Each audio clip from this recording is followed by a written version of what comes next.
చూడండి, జంతికలు ఈ విధంగా వచ్చేయండి. ఇవి ఎలా చేసుకోవాలో మనం ప్రాసెస్లోకి వెళ్దామండి. ఇది క్రిస్పీగా కూడా చాలా బాగా వచ్చాయి. చూడండి ఎంత బాగా వచ్చాయి. చూడండి, కరకరలాడతా ఆయిల్ కూడా పీల్చలేదు, అంత బాగా వచ్చేయండి. ఇంకో లావు జంతికలు కూడా చూపిస్తానని చెప్పాను కదా. ఇలా లావు జంతికలు అయితే కొంచెం తొందరగా ఏగవనేసి నేను ఇలా సన్నం జంతికలే చేసుకున్నానండి. మనం ఇప్పుడు ప్రాసెస్లోకి వెళ్ళిపోదామండి. చూసి ఎలా చేసుకోవాలో చూడండి, చాలా బాగుంటాయండి. వెన్న, పెరుగు, వాము వేసుకుని పచ్చిమిర్చి గ్రైండర్ చేసుకుని మిక్సీ పట్టుకుని వేసుకుంటే చాలా టేస్టీగా ఉంటాయండి. ఇవి చూసి ఇలాగే చేసుకోండి, మీరు ఎంత బాగా వస్తాయో చూద్దరు. కానీ శ్రీమాత్రే నమః. ఈరోజు వచ్చేసి జంతికలు వండుకుందామండి. ఇదిగోండి వరిపిండి, ఇదిగోండి సాల్ట్ వేస్తున్నానండి. కొంచెం వాము వేసుకుందామండి. వాము జంతికల కింద వండుకుందామండి. వాము ఎక్కువ వేసుకుంటే మంచిదే కదండి. ఇదిగోండి కొంచెం వెన్నపూస కూడా వేస్తున్నాను.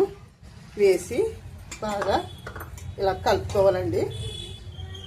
అంతా బాగా మిక్స్ అయ్యేలాగా కలుపుకోవాలి. ఇదిగోండి 10 రూపాయల ప్యాకెట్ పెరుగు ప్యాకెట్ కూడా వేసుకుంటున్నానండి. ఈ పెరుగు ఇందులో వేసేసుకుని బాగా కలుపుకోవాలండి. వేడి నీళ్ళు కూడా పోసుకునే అవసరం లేదండి.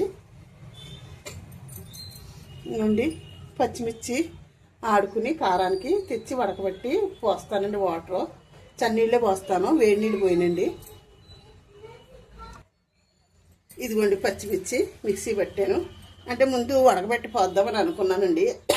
కన్నాలు పెద్దగానే ఉంటాయి కదా మనకి జంతికలు వండుకోవడానికి. కారం పోసుకైతే వడకెట్టుకోవాలి, కానీ దీనికి ఇలా వేసుకున్నా మనకి టేస్టీగా ఉంటుందండి. కారం కారం కానీ బాగుంటాయండి జంతికలు. ఇదంతా కలుపుకొని తగినంత వాటర్ వేసుకుని మనం ముద్దలాగా పూరి ముద్దలాగా కలుపుకోవాలండి. చూడండి అన్నీ వేసుకుని కలుపుకున్నాక వాటర్ వేయకుండా ఇలా వచ్చిందండి. ఇప్పుడు మనం వాటర్ వేసుకుని కలుపుకుందామండి. ముద్దలా కలుపుకుంటే మనకి చాలా బాగుంటుందండి.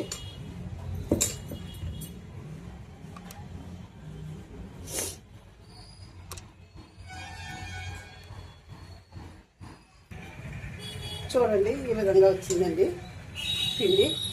చూడండి అలాగా పట్టుకుంటే 3 గ్లాసుల నీళ్ళు వరకు పడిందండి. చూడండి ఇది జంతికల గొట్టాలో పెట్టుకుని మనం, ఇదిగోండి నాకు బిళ్ళలున్న గొట్టం ఉందండి. ఇది ఇలాగా ఈ గొట్టంతో తిప్పుకోవచ్చండి. ఈ బిళ్ళ వేసుకోవచ్చు, కావాలంటే లావు కావాలంటే ఇది వేసుకోవచ్చు. ఏది కావాలంటే అది వేసుకుని మనం తిప్పుకోవాలండి. నేను ఇది సన్నందే పెడతానండి. చూద్దామండి, అది కూడా తిప్పుతాను, రెండు చూపిస్తాను. ఇదిగోండి పెనం కూడా పెడుతున్నాను స్టవ్ మీద.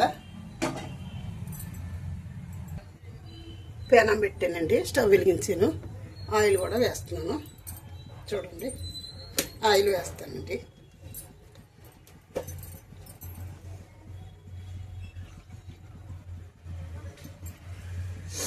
ఆయిల్ వేడెక్కిన తర్వాత మనం జంతికలు తిప్పుకుందాము. వాము జంతికలు. ఆయిల్ వేడెక్కిందన్నది లేనిది చూద్దాం ఒకసారి. చూడండి వేడెక్కింది కదా.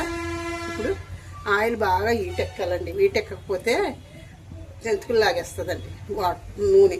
ఇప్పుడు వీటెక్కిన తర్వాత వేసుకున్నాం అనుకోండి బాగా వస్తాయండి జంతికలు. చూడండి 3 జంతికలు పడతాయండి. 3 జంతికల్లో తిప్పుతానండి.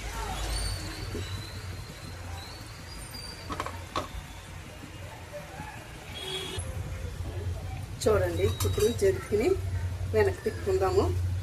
ఇలా బాగా కాగి కదా, వేగిన తర్వాత మనం వెనక్కి తిప్పుకుంటే మనకి కొంచెం వేగిన తర్వాత మనకు తెలిసిపోద్దండి. బుడగలు కొట్టకుండా ఉంటుంది ఆయిల్. అప్పుడు తీసుకోవాలండి. చూడండి ఎలా వేగుతున్నాయో. చాలా టేస్టీగా ఉంటాయండి వాము జంతికలు, చాలా బాగుంటాయి. వాము, పెరుగు, కొంచెం ఆయిల్, పచ్చిమిర్చి వేసుకుని మనం ఇలా చేసుకుంటే చాలా టేస్టీగా ఉంటాయండి జంతికలు. చూడండి ఇలాగా బుడగలు రాకుండా నొరుగు రాకుండా ఇలా వచ్చినప్పుడు మనం తీసుకోవాలండి. తీసేసుకుంటే మనకి చాలా బాగుంటాయండి జంతికలు అయితేనే. ఇవి తీసేస్తున్నానండి వేగాయి.